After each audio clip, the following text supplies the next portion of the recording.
Welcome my friends! Today I will show you how did we prepare the raised beds in our polytunnel.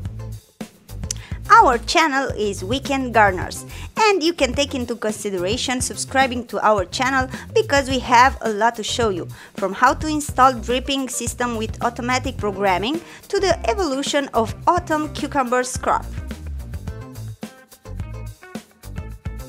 Last weekend we cleared up our tomato beds because they were finished for this season, but we didn't take off the strings because cucumbers are next, so we make our hard work more efficient. As we have told you many times before, we do not dig our soil at all, but we use the well-known method of permaculture, no-dig method. We clear the soil of weeds and let the straw mulching on. After, we got rid of the old tomato plants. We have 3 raised beds and we put in each bed 2 bags of organic compost over the straws. The layer of compost has 3 to 4 centimeters. After that, we added some organic fertilizer made from sheep wool and we mixed it with our rake or with our hands. We love to get our hands dirty.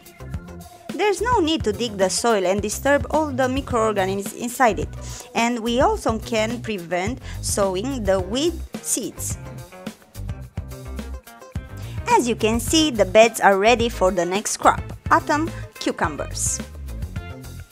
This whole process of preparing the soil didn't take much time or work. It looks all cleaned and tidy up.